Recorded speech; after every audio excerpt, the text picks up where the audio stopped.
नमस्कार। आज हम दिल्ली सरकार में नौकरी के एक बड़े अवसर पर गहराई से चर्चा कर रहे हैं। Delhi subordinate services selection board मतलब DSSSB ने हाल ही में एक नया विज्ञापन निकाला है, एडवर्टाइजमेंट नंबर 02/2025। हमारे पास इसके जो मुख्य बिंदु हैं ऑफिशियल नोटिफिकेशन से वो हैं। हमारा मकसद ये है कि ये जो काफ़ी लंबा चौड़ा सा डॉक्यूमेंट होता है ना, इसको थोड़ा आसान बनाएं। इसमें जो मौके छिपे हैं उन्हें सामने लाएं और जो ज़रूरी शर्तें हैं उन पर रोशनी डालें, खासकर उन लोगों के लिए जो दिल्ली सरकार के साथ काम करना चाहते हैं। और सच कहूं, इसमें बहुत वैरायटी है। बिल्कुल, दिल्ली में जो लोग सरकारी नौकरी ढूंढ रहे हैं उनके लिए ये एक कह सकते हैं सुनहरा मौका है। इस एक ही नोटिफिकेशन में कई अलग अलग डिपार्टमेंट्स के लिए ग्रुप बी और ग्रुप सी दोनों तरह के पद हैं। हम कोशिश करेंगे कि इसकी जो खास बातें हैं वो आसानी से समझ आ जाएं। तो फिर शुरू करते हैं सबसे ज़रूरी चीज़ से, यानी तारीखें। कब से कब तक अप्लाई कर सकते हैं? देखिए, ऑनलाइन एप्लीकेशन जमा करने का जो प्रोसेस है वो 18 अगस्त 2025 दोपहर 12 बजे से शुरू होगा और इसकी आखिरी तारीख है 16 सितंबर 2025 रात को 11:59 बजे तक। अच्छा, मतलब लगभग 1 महीने का वक्त है पूरा। हाँ, पर मेरा सुझाव हमेशा यही रहता है कि बिल्कुल आखिरी दिन का इंतजार न करें। अक्सर होता क्या है, आखिरी दिनों में वेबसाइट पर लोड बहुत बढ़ जाता है, फिर फॉर्म भरने में दिक्कतें आती हैं, कभी पेमेंट अटक जाती है, कभी सबमिट नहीं होता। तो समझदारी इसी में है कि टाइम पर ही आवेदन कर दें। सही बात है, लास्ट मिनट रश से बचना चाहिए। अच्छा, अब ये बताएं कि मौके कितने हैं, मतलब टोटल वैकेंसीज कितनी है इस एडवर्टाइजमेंट में? देखिए, नोटिफिकेशन के हिसाब से तो कुल 615 वैकेंसीज बताई गई हैं, लेकिन उन्होंने ये साफ भी किया है कि ये नंबर टेंटेटिव है, मतलब जरूरत के हिसाब से इसमें बदलाव हो सकता है, कम या ज्यादा। और ये नौकरियां किन किन डिपार्टमेंट्स में, कुछ नाम बता सकते हैं? जैसे हाँ, ये पद दिल्ली सरकार के कई जाने माने विभागों और जो ऑटोनमस बॉडीज हैं उनमें है, जैसे दिल्ली नगर निगम यानी MCD, नई दिल्ली म्यूनिसिपल काउंसिल NDMC, फिर ड्यूसिब है Delhi urban shelter improvement board, health department है, दिल्ली प्रिजन है, डायरेक्टरेट ऑफ एजुकेशन यानी DOE, दिल्ली जल बोर्ड, लेबर डिपार्टमेंट, मतलब काफी अलग अलग जगह हैं। काफी डाइवर्सिटी है। और ये जो ग्रुप बी और सी में बांटा गया है, इसका क्या मतलब होता है मोटे तौर पे? हाँ, देखिए, ग्रुप बी के पद जो होते हैं वो आमतौर पर थोड़ी ज्यादा जिम्मेदारी वाले होते हैं। हो सकता है सुपरवाइजरी रोल हो, और उनका पे लेवल भी ग्रुप सी से बेहतर होता है। ग्रुप सी पद ज्यादातर आप कह सकते हैं सहायक या क्लरिकल रोल्स होते हैं। इस नोटिफिकेशन में अच्छी बात यह है कि दोनों का मिक्स है, तो अलग अलग क्वालिफिकेशन वाले लोगों को मौका मिल सकता है। चलिए, इस वैरायटी को समझने के लिए कुछ उदाहरण देखते हैं। सारे 615 तो डिस्कस नहीं कर सकते, लेकिन कुछ अलग तरह के पदों पर नजर डालते हैं। जैसे एक है स्टैटिस्टिकल क्लर्क, पोस्ट कोड 1925। हाँ, ये दिल्ली नगर निगम में ग्रुप सी का पद है। इसके लिए मैथ्स या स्टैटिस्टिक्स या इकोनॉमिक्स में डिग्री चाहिए। उन लोगों के लिए अच्छा है जिन्हें नंबर्स, डेटा के साथ काम करना पसंद है। उम्र सीमा 18 से 27 साल है और पे लेवल 2 है। पद इसमें 11 हैं और इसमें PWBD यानी विकलांग व्यक्तियों की कई श्रेणियों के लिए भी बताया गया है कि ये पद उपयुक्त है। ठीक है, ये तो हुआ ऑफिस का काम। कोई फील्ड का या कुछ अलग तरह का उदाहरण? जरूर। एक पद है मेसन का, राजमिस्त्री जिसे कहते हैं, पोस्ट कोड 2125। ये NDMC में ग्रुप सी का है। ये एक स्किल्ड ट्रेड है, मतलब कारीगरी का काम। इसके लिए या तो आपके पास उस ट्रेड में सर्टिफिकेट हो और 1 साल का अनुभव, या फिर अगर कोई हिंदी अंग्रेजी पढ़ना लिखना जानता है और 5 साल का अनुभव है तो वो भी अप्लाई कर सकता है, पर उन्हें ट्रेड टेस्ट पास करना होगा। उम्र इसमें 20 से 32 साल है, पे लेवल 2 और पद भी ठीक ठाक है। 58 पद है जिनमें कुछ बैकलॉग PWBD पद भी है। अच्छा, अब एक ग्रुप बी का उदाहरण लें। जैसे ये असिस्टेंट सुपरिंटेंडेंट का पद है, पोस्ट कोड 3225, दिल्ली प्रिजन में।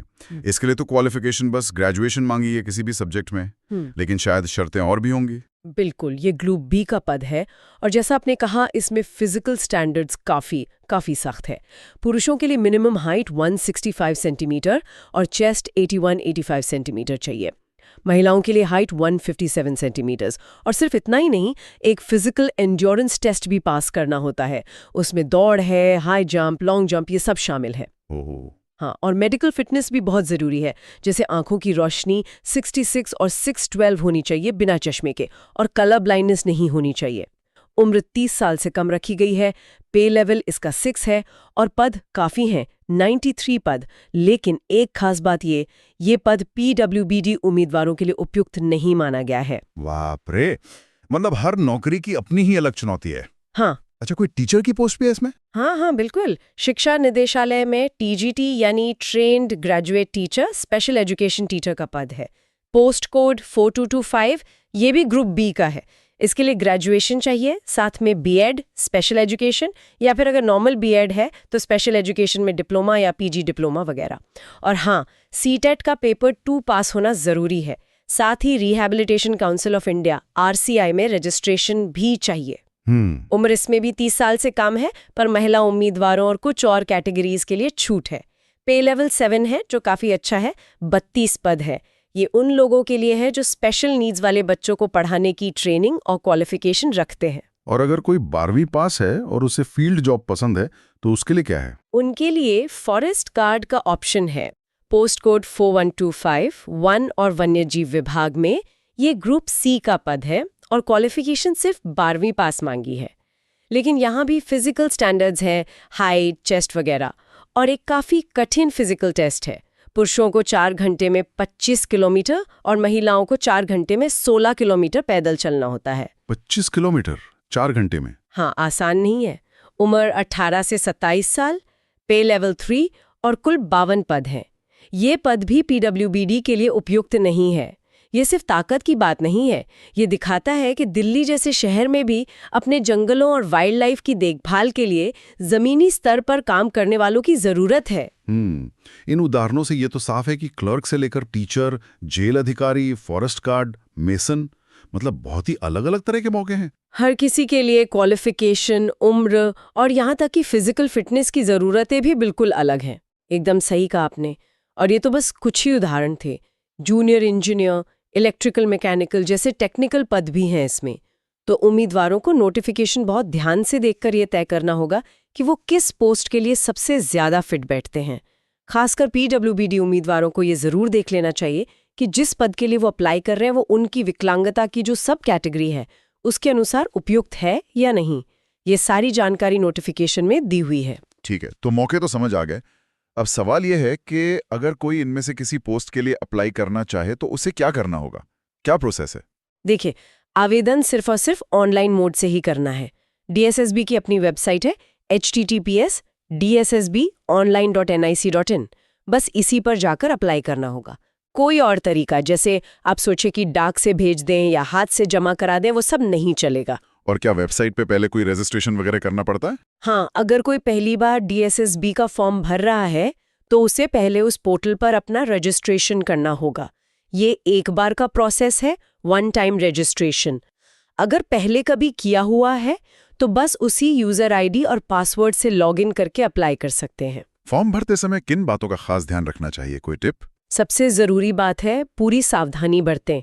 अपना नाम, जन्मतिथि, कैटेगरी, एजुकेशनल क्वालिफिकेशन, सब कुछ बहुत ध्यान से भरें। स्पेलिंग मिस्टेक ना हो, क्योंकि एक बार आपने फॉर्म सबमिट कर दिया तो उसमें किसी भी तरह का बदलाव करने का मौका नहीं मिलेगा। यहाँ तक कि आप अपनी कैटेगरी भी नहीं बदल पाएंगे। जैसे मान लीजिए आपने गलती से जनरल भर दिया जबकि आप OBC या EWS है, तो बाद में वो चेंज नहीं होगा।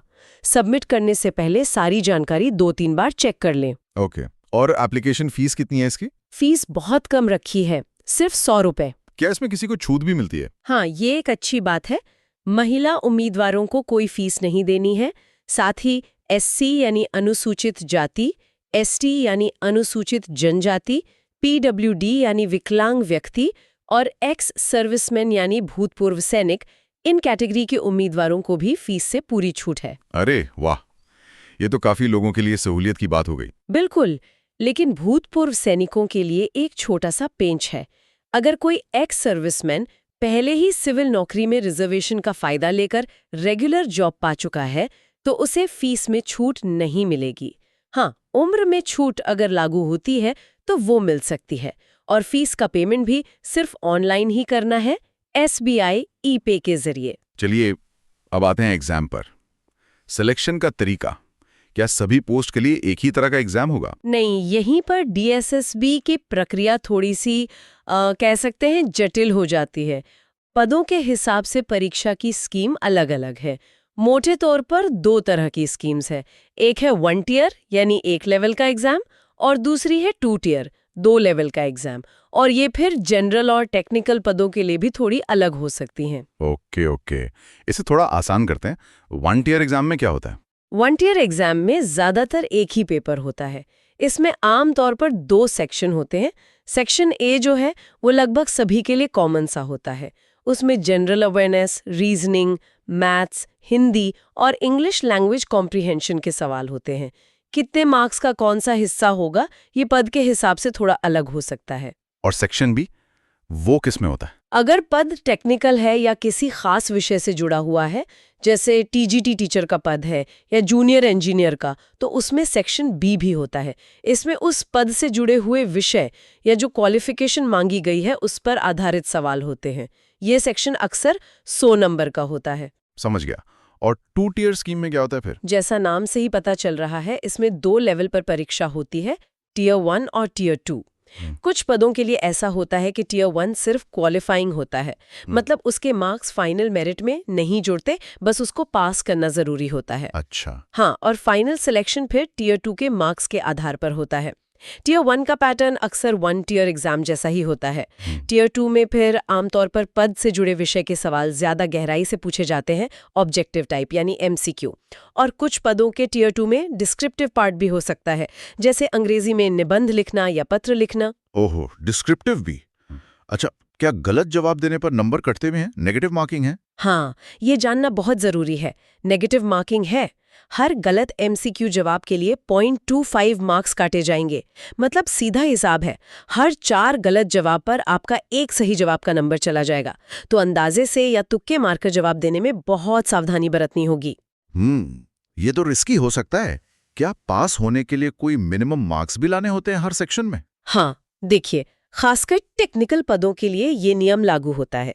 जो टेक्निकल पोस्ट्स हैं उनकी 1 टियर और 2 टियर दोनों तरह की परीक्षाओं में जो सेक्शन बी है, यानी जो विषय से जुड़ा हुआ सेक्शन है, उसमें कम से कम क्वालिफाइंग मार्क्स लाना अनिवार्य है। सेक्शन ए के लिए ऐसी कोई बाध्यता नहीं है कि उसमें अलग से पास होना ही है, लेकिन मेरिट लिस्ट दोनों सेक्शन के कुल मार्क्स के आधार पर ही बनेगी। अच्छा, मतलब सिर्फ जनरल नॉलेज या रीजनिंग अच्छी होने से बात नहीं बनेगी। अगर टेक्निकल पोस्ट है तो अपने सब्जेक्ट में भी पास होना ही पड़ेगा। बिल्कुल सही। और यही नियम 2 टियर परीक्षा के टियर 1 और टियर 2 दोनों पर लागू होता है, अगर वो टेक्निकल पद हैं तो। ठीक है, परीक्षा दे दी, रिजल्ट आ गया, अब सिलेक्शन कैसे होगा फाइनल? सिलेक्शन का बेसिस तो लिखित परीक्षा में मिले मार्क्स ही होंगे, चाहे वो MCQ हो या डिस्क्रिप्टिव। अगर परीक्षा एक से ज्यादा शिफ्ट्स में होती है, जो कि अक्सर होता है, तो नॉर्मलाइजेशन का फॉर्मूला लगाया जा सकता है ताकि किसी एक शिफ्ट के कैंडिडेट्स को कोई अनुचित फायदा या नुकसान ना हो जाए पेपर के मुश्किल या आसान होने की वजह से। परीक्षा के बाद का प्रोसेस क्या रहता है? जैसे आंसर की वगैरह कब आती है? हाँ, परीक्षा होने के कुछ समय बाद DSSB अपनी वेबसाइट पर ड्राफ्ट आंसर की जारी करता है। उम्मीदवारों को मौका दिया जाता है कि वे इन आंसर कीज को चेक करें, और अगर उन्हें लगता है कि कोई जवाब गलत दिया गया है बोर्ड की तरफ से, तो वो ऑनलाइन ऑब्जेक्शन फाइल कर सकते हैं। इसके लिए शायद थोड़ी फीस भी देनी पड़ती है। इन आपत्तियों पर फिर एक्सपर्ट्स विचार करते हैं और उसके बाद फाइनल आंसर की और रिजल्ट घोषित किया जाता है। ठीक है, कम से कम कितने % मार्क्स लाने होते हैं क्वालिफाई करने के लिए? कोई कट ऑफ है? बोर्ड ने अलग अलग कैटेगरी के लिए मिनिमम क्वालिफाइंग मार्क्स तय कर रखे हैं। जनरल और EWS कैटेगरी के लिए 40%, OBC दिल्ली के लिए 35% और SC ST PWBD के लिए 30%। एक्स सर्विसमैन को उनकी अपनी कैटेगरी में 5% की छूट मिलेगी, पर कम से कम 30% तो लाने ही होंगे। लेकिन ये ध्यान रखना जरूरी है कि ये सिर्फ मिनिमम है। मेरिट में आने के लिए कट ऑफ अक्सर इससे कई ज्यादा जाता है। हाँ, वो तो है ही। और अगर 2 लोगों के बिल्कुल बराबर नंबर आ जाएं तो क्या होता है? टाई कैसे टूटता है? हाँ, टाई ब्रेकिंग के नियम भी बताए गए हैं। अगर टेक्निकल पद है तो पहले सेक्शन बी यानी सब्जेक्ट वाले सेक्शन के मार्क्स देखे जाते हैं। जिसके ज्यादा हो उसे ऊपर रखा जाता है। अगर वो भी बराबर हो तो फिर जिसकी उम्र ज्यादा हो उसे प्रेफरेंस मिलती है। अच्छा। हाँ, और अगर उम्र भी बिल्कुल बराबर हो, डेट ऑफ बर्थ सेम हो, तो फिर जिसके नाम का पहला अक्षर अंग्रेजी अल्फाबेट में पहले आता है, उसे ऊपर रखा जाता है। नॉन टेक्निकल पदों के लिए पहले उम्र देखी जाती है और फिर नाम का अक्षर। काफी स्पेसिफिक रूल्स हैं। अब आते हैं रिजर्वेशन और उम्र में छूट पर। इसके क्या नियम हैं? देखिए, SC, ST, OBC, EWS, PWBD और एक्स सर्विसमैन, इन सभी कैटेगरीज के लिए आरक्षण दिल्ली सरकार और केंद्र सरकार के जो नियम है उनके अनुसार लागू होगा। इसमें ओबीसी आरक्षण को लेकर शायद कुछ खास बात है जिस पर ध्यान देना जरूरी है ना? हाँ, और ये बहुत ही महत्वपूर्ण पॉइंट है। कई उम्मीदवार यहाँ गलती कर बैठते हैं। ओबीसी आरक्षण का फायदा सिर्फ और सिर्फ ओबीसी दिल्ली कैटेगरी के उम्मीदवारों को ही मिलेगा। इसका मतलब ये है कि वो उम्मीदवार जो दिल्ली सरकार द्वारा नोटिफाइड ओबीसी लिस्ट में आते हैं और जिनके पास दिल्ली के ही किसी सक्षम अधिकारी द्वारा जारी किया गया valid non creamy layer certificate है, और वो सर्टिफिकेट आवेदन की आखिरी तारीख यानी 16 सितंबर 2025 या उससे पहले का बना होना चाहिए। तो इसका मतलब जो ओबीसी उम्मीदवार दिल्ली के बाहर के हैं उनका क्या होगा? उन्हें अनरिजर्व्ड यानी अनरिजर्व्ड कैटेगरी में माना जाएगा। उन्हें ओबीसी कोटे का कोई लाभ नहीं मिलेगा, न ही ओबीसी वाली उम्र में छूट मिलेगी, भले ही वे अपने राज्य में ओबीसी की लिस्ट में आते हों। उन्हें यूआर कैटेगरी के तहत ही अप्लाई करना होगा और उसी के स्टैंडर्ड्स पर कॉम्पीट करना होगा। ये नियम बहुत कड़ाई से लागू होता है। ये जानना तो वाकई बहुत जरूरी है, कई लोगों को कंफ्यूजन हो सकता है। और उम्र में छूट किन किन श्रेणियों को मिलती है सामान्य तौर पर? सामान्य छूट इस तरह है। SC ST उम्मीदवारों को 5 साल की छूट मिलती है ऊपरी आयु सीमा में। ओबीसी सिर्फ दिल्ली वालों को 3 साल। PWB यानी विकलांग व्यक्तियों को 10 साल की छूट है। अगर कोई PWD उम्मीदवार SC ST कैटेगरी से भी है तो उसे 15 साल की छूट मिलेगी, और अगर PWD OBC दिल्ली है तो 13 साल। एक्स सर्विसमैन को उनकी सर्विस पीरियड के अलावा 3 साल की और छूट मिलती है। क्या कुछ पदों के लिए कोई विशेष छूट भी है? हाँ, कुछ मामलों में है। जैसे वो जो TGT का पद है, उसमें सभी महिला उम्मीदवारों को, चाहे वो किसी भी कैटेगरी की हो, 10 साल की अतिरिक्त छूट दी गई है ऊपरी आयु सीमा में। ये काफी बड़ी छूट है। इसी पर आज जो लोग दिल्ली सरकार के विभागों में कॉन्ट्रैक्ट पर काम कर रहे हैं, उन्हें भी कुछ शर्तें पूरी करने पर, जैसे कम से कम 180 दिन काम किया हो, 5 साल तक की छूट मिल सकती है। सरकारी कर्मचारियों के लिए भी नियमानुसार छूट उपलब्ध है। बहुत सारी डिटेल्स हैं। आखिर में उम्मीदवारों के लिए कुछ और जरूरी बातें या सावधानियां जो उन्हें ध्यान में रखनी चाहिए। हाँ, सबसे अहम सलाह मैं ये दूंगी, फॉर्म भरने से पहले नोटिफिकेशन को बहुत ध्यान से पढ़ें और ये सुनिश्चित कर लें कि आप जिस भी पद के लिए अप्लाई कर रहे हैं उसकी सभी पात्रता शर्तें, चाहे वो पढ़ाई की हो, उम्र की हो या अनुभव की, आप पूरी करते हैं। ऐसा क्यों? क्या DSSB शुरू में चेक नहीं करता है? नहीं, ये ही बात समझनी जरूरी है। DSSB फॉर्म भरते समय या परीक्षा के समय आपके डॉक्यूमेंट्स की डिटेल में जांच नहीं करता। वो ये मानकर चलता है कि आपने जो जानकारी दी है वो सही है। असली वेरिफिकेशन तब होता है जब आप परीक्षा पास कर लेते हैं और आपको ई-डोजियर यानी अपने सारे ओरिजिनल डॉक्यूमेंट्स ऑनलाइन अपलोड करने के लिए कहा जाता है। अगर उस स्टेज पर यह पता चलता है कि आप योग्य नहीं थे, मान लीजिए आपकी डिग्री आखिरी तारीख के बाद पूरी हुई थी या उम्र ज्यादा थी, तो आपकी उम्मीदवारी रद्द कर दी जाएगी, चाहे आपने एग्जाम में टॉप ही क्यों ना किया हो। ओहो, यानी सारी मेहनत बेकार हो सकती है। तो ये कट ऑफ डेट क्या है योग्यता तय करने की? सभी योग्यताएं, आपकी उम्र, आपकी एजुकेशनल क्वालिफिकेशन, अगर कोई अनुभव मांगा है तो वो, ये सब आवेदन की जो आखिरी तारीख है यानी 16 सितंबर 2025, उस तारीख को या उससे पहले पूरी हो जानी चाहिए। अगर आपका रिजल्ट या सर्टिफिकेट इस तारीख के बाद आता है तो आप योग्य नहीं माने जाएंगे। फॉर्म में फोटो और सिग्नेचर का भी ध्यान रखना होगा, है ना? बिल्कुल। हाल के साफ रंगीन फोटो अपलोड करनी है और खास तौर पर कहा गया है कि बैकग्राउंड सफेद होना चाहिए, चेहरा बिल्कुल साफ दिखना चाहिए, कोई टोपी या काला चश्मा ना हो, सिग्नेचर भी स्पष्ट होना चाहिए। अगर फोटो या साइन धुंधले हुए तो आवेदन रिजेक्ट हो सकता है। और अपना सही और चालू ईमेल आईडी और मोबाइल नंबर ही दें, क्योंकि आगे का सारा कम्युनिकेशन जैसे एडमिट कार्ड की सूचना या कोई और अपडेट बोर्ड इन्हीं पर भेजेगा। और परीक्षा वाले दिन के लिए कुछ खास कोई ड्रेस कोड वगैरह का जिक्र था? हाँ, ड्रेस कोड का जिक्र है। हल्के कपड़े पहनने हैं, आधी आस्तीन वाले, जिसमें बड़े बटन या कोई बैज वगैरह ना लगा हो। लड़कियां सलवार सूट या साड़ी पहन सकती हैं। पैरों में चप्पल या कम हील वाली सैंडल पहनकर जा सकते हैं, जूते अलाउड नहीं हैं। और सबसे ज़रूरी बात, mobile phone, smart watch, Bluetooth device, calculator या किसी भी तरह का इलेक्ट्रॉनिक गैजेट परीक्षा हॉल में ले जाना बिल्कुल मना है। अगर पकड़े गए तो उम्मीदवारी रद्द हो सकती है और आगे के लिए बैन भी लग सकता है कि ऐसा करने पर न सिर्फ उस परीक्षा से उम्मीदवारी रद्द होगी, बल्कि उम्मीदवार को भविष्य की परीक्षाओं से भी बैन किया जा सकता है और ज़रूरत पड़ने पर कानूनी कार्रवाई भी हो सकती है। तो ईमानदारी और नियमों का पालन करना बहुत ज़्यादा ज़रूरी है। तो कुल मिलाकर देखें तो ये दिल्ली सरकार में नौकरी पाने का एक बड़ा और काफ़ी विविध मौका है। क्लर्क से लेकर teacher, engineer, guard, administrative role, मतलब बहुत कुछ है इसमें। निश्चित रूप से सफलता के लिए 3 चीजें बहुत अहम हैं।